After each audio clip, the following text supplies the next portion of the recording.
much talking these days. These days.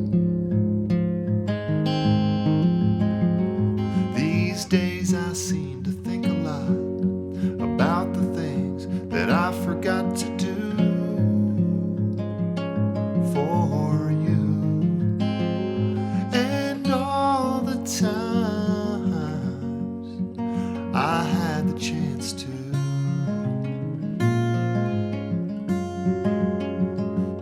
Yeah, and I had a lover, and it's so hard to risk another these days. These days. Well, if I seem to be afraid to live the life that I have made in song, well, it's just that I've been losing so long.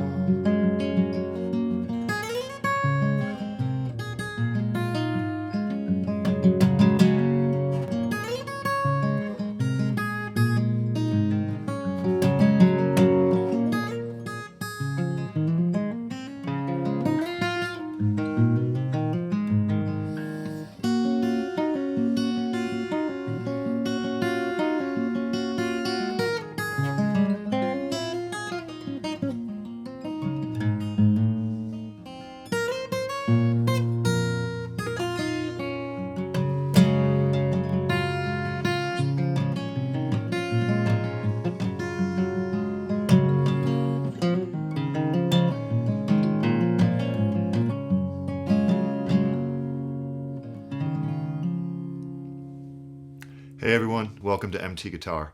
Today we're doing Jackson Browne, These Days. Such a classic of his. He wrote this when he was 16, actually before he was really well known. And the first to release this song was actually Nico, who was involved with the Velvet Underground in the 60s. And Jackson Browne actually played the guitar part on that recording with an electric, very similar to this. Then he released it on his album For Every Man in 1973. And that's the version that I initially learned years ago. But I've always been a big fan of his live acoustic albums. He's just a wonderful solo performer. And his live acoustic albums are really great. So I went ahead and transcribed the live acoustic version because it features a wonderful Travis picking part that we're going to go over note for note. But I also, you might have noticed that on the second half of the song, or the second verse, I should say, I started strumming, and that's more of the studio recording version. So I'm going to teach you both versions. We're going to start with the live version where it's a Travis picking part. If you can get through that, the studio version is a piece of cake because it's the same chords with two added chords, an E over G sharp and an E minor and an A minor, so 3 chords. By the way, there'll be a tab for this on the Patreon, and at the $5 level, I'm going to post my chord melody solo. I'm going to start doing that more often. The part where I went, that's not part of the song, and that's just an improvised chord melody. And that has to do with really finding the melody and finding how you can support the chords underneath. This is Music Theory Monday. It's Monday today, so we're going to talk about this chord progression. It's a really wonderful example of chord inversions and also slash chords, which kind of are the same thing but not exactly the same. Okay, so in the live acoustic album version, he has capo on the 1st fret. On the studio version from 1973, it's capo 5th fret. So we're going to keep it on 1st fret for my voice. It's going to be hard to sing it up there for me. So we're going to keep it here. So let's take a look at this chord progression. We're in the key of C, goes to C over B, A minor 7, C over G, F major 7, and sometimes an F major 9 when he lifts the middle finger there on the 3rd string. Got to use your thumb for this. Okay, if you don't want to, you could just have no F bass, but really you're going to want that. Now, what we're going to look at here is what's going on with this bass? This bass is falling from a C to a B to an A, G, F. Just a beautiful bass line here, played with the guitar, right? C, B, A, G, F. Yet the chords aren't really changing that fast. We have a C chord over B, meaning the C stays the same and the B note sort of, takes over with the bass. A minor, 7. And then this is a C over G, or even an A minor 7 over G, but now I think it's better to call it a C over G. So we have a C chord, and now if you put that bass on the 3rd fret 6th string, it becomes a C over G. F major 7, that 1st string open is the 7th of F, that's an E note. All right, now to get a little more accurate, we wouldn't just say this is a C over B necessarily. Okay, this is where I'm going to maybe jump into some jazz territory. But if we truly look at this chord, we have the notes B, D, okay, and both of those notes are not in a C chord in terms of a regular C major chord. In a C chord, we have C, E, and G. C, E, G. Now all of a sudden we throw a B and a D in there. Well, a B is the 7th note of C. So, okay, maybe it's a C major 7 over B. But then we throw a D in there, and now that's the 9th. It's the 2nd note of C major, D, but when we have a 7th in there, it becomes the 9th. So we have a 7 and a 9. So you could say this is C major 9 over B. Okay, you're not going to see that written that way too often because in pop and rock guitar language, generally we don't get that specific in terms of this is a C major 9 over B, but that's actually what it is. And if you wanted to ask any harmony teacher or jazz musician, a lot of them would say, yeah, that's a C major 9 over B. It's another way to look at it is to think of it as a 3rd inversion C major 7 chord. So I can start a C major 7 with C, E, G, or B. So C would be root position, starting with E would be 1st inversion, starting with G would be 2nd inversion. And now I'm going to put the C back here and move this bass C to a B. And that's a 3rd inversion C major 7. So if I barred a C triad here, 5, 5, 5 on the 4th, 3rd, 2nd strings, I can see that play out a little more clearly if I go C, C major 7 over B, 3rd inversion C major 7 chord. Okay, A minor 7. Great, that's the relative minor of C. There's the 6th chord. Then we have a C over G. So now we have a C chord, and the bass has moved from C to G. That's the 5th of C. So now that's the 2nd inversion C major chord. F major 7. We have the open string ringing out as the 7th of F. That's an E note. And a nice F major chord underneath that. Now, sometimes he lifts his middle finger on the 3rd string, creating a beautiful F major 9. This is one of my favorite open chords. You don't have to always bar the F. In fact, a lot of times it's prettier to let it ring out. Now, what's interesting about this chord, we have F, C, and F, so that's 1, 5, 1 so far. Here's the 9, that's a G note. That's the 2nd note of F. Here's the 5, that's the C, and then the 7 is E. So F major 9. But notice that there's a C triad over F. Okay, another way to look at that chord would be to notice that it's basically a slash chord. It's a C over F. Okay, you could experiment with how a C sounds over multiple bass notes. C over F, C over E. It's a 2nd inversion C major chord. C over F, or F major 9. Here's a C over G, which is in the song. C over A would basically be an A minor 7. C over B, C major 7, 3rd inversion, and then C over C. So slash chords, when we see the first letter, say C, that's the chord, and then we see a slash, and then we see the letter, say F, for instance, that would be C over F. So that's what that means. So it doesn't necessarily mean an inversion because C over F is not an inversion of C. There is no F in a C chord. So that's why it's a little confusing, but I want you to start to look at these slash chords as not something that will overwhelm you. Just think, okay, there's a chord and then there's a bass note. One of my favorite chords I discovered when I was songwriting 20 years ago and I was messing around with chords, is this D over G. And it turns out that it is a G major 9. Here's the 9, here's the 7. But I thought of it as a D over G. Here's a D chord, here's a G bass. So you could just create chords on your own by creating a chord, putting a different bass note underneath it. So there's your Music Theory Monday little tidbit. We're going to learn this song note for note. Remember to subscribe, hit the bell icon, and the thumbs up. Let's jump on in. All right, so Travis picking. So important to realize how the thumb is your band.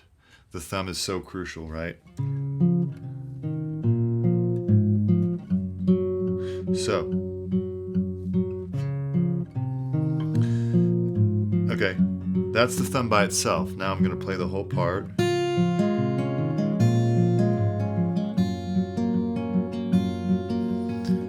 Okay, that's the intro, and once you get that, you're going to be flying through the song because really, that's most of the work.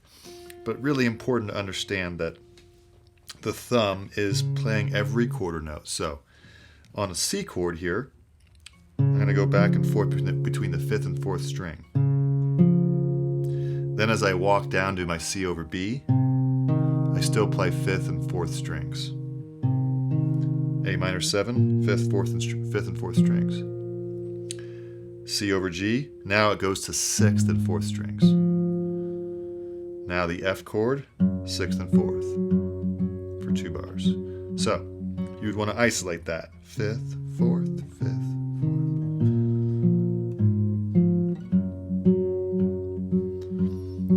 Well, I had a lover. Right. That's so important. Now when you add the fingers, you're basically just putting the icing on the cake. Okay, so with that in mind, I'm gonna hope that you have the thumb just going, because the fingers and thumb at the same time can be complicated. So get the thumb just automatic, and now we'll talk about the fingers. Okay, so sorry. Okay, so what we're gonna do is little finger pattern before we cover the chords here. So just go 1st and 5th string together, 4th, 3rd, 5th, 2nd, 4th, 3rd.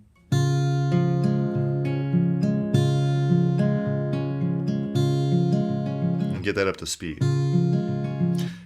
Consider this as your barrier to learning the song. If you can do this, you're ready to learn this song.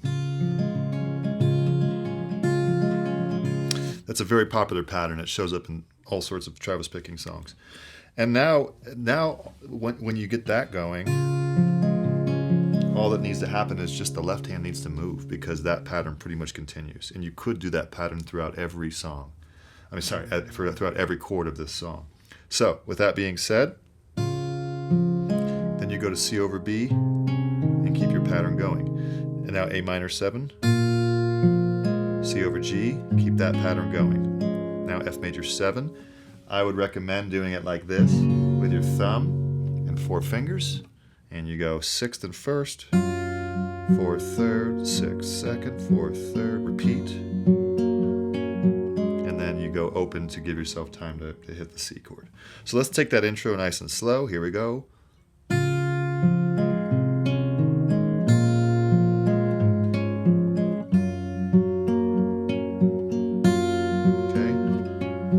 Now, you could do that for the verse, for the first 2 lines, but I went ahead and transcribed exactly what he did. And, you know, it's nice to have some variation, so let's cover that. So the first 2 bars are exactly the same. Oh, I've been out walking. Okay, now the F's a little different, so let's look at that. 6th and 1st together, 4th, 3rd, 6th, then open up the G string, 3rd and 4th strings, then back to 2nd fret on the 3rd string. So 6th and 3rd together, 4th, 2nd, 6th, 3rd, 4th, then back to open. So that would be.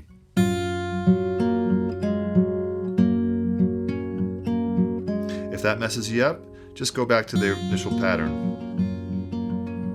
Doesn't matter really that much. Next line. again, same thing here. Now another variation of the F.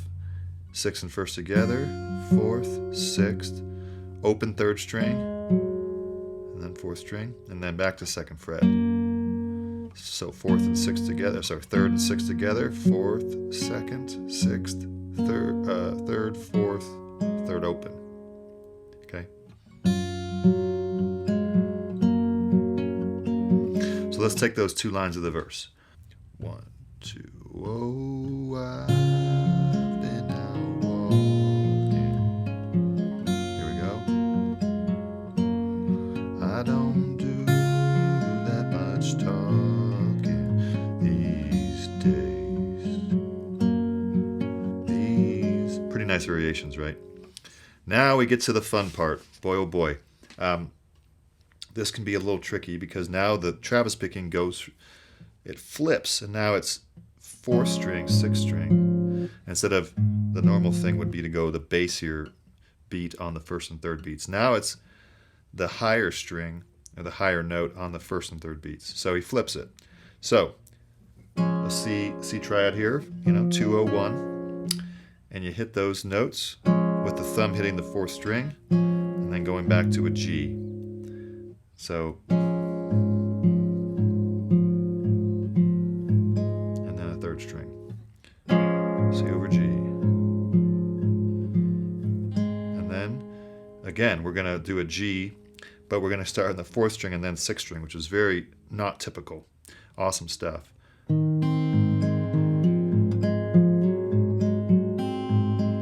Okay, so again, thumb is just doing this.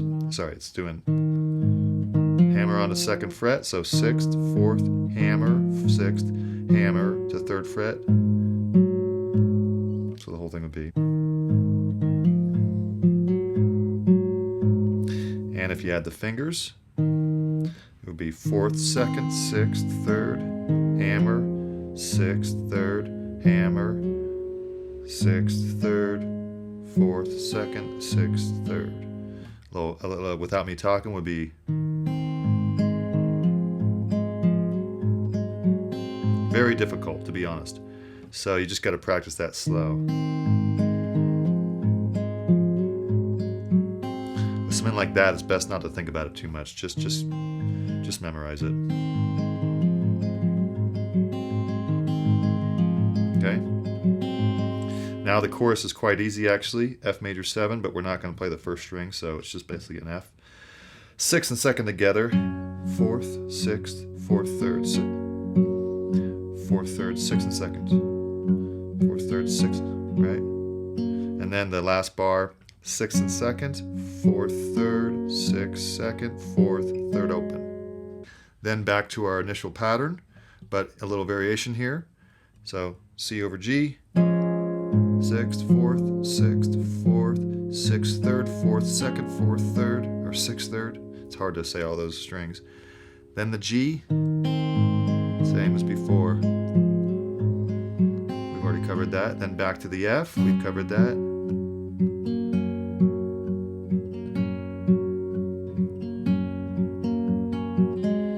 Then we just repeat the form, intro, verse, and chorus. So that's the entire song.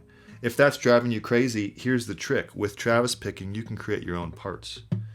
And if you saw me sing, I wasn't doing exactly that because I don't want to torture myself with being very strict. Jackson plays it slightly differently each time. That's part of the magic of Travis picking. As long as your thumb is going, keep that strict, but let the fingers just fly and find out where it wants to play. So don't let it drive you nuts. Just really understand that I'm just playing whatever.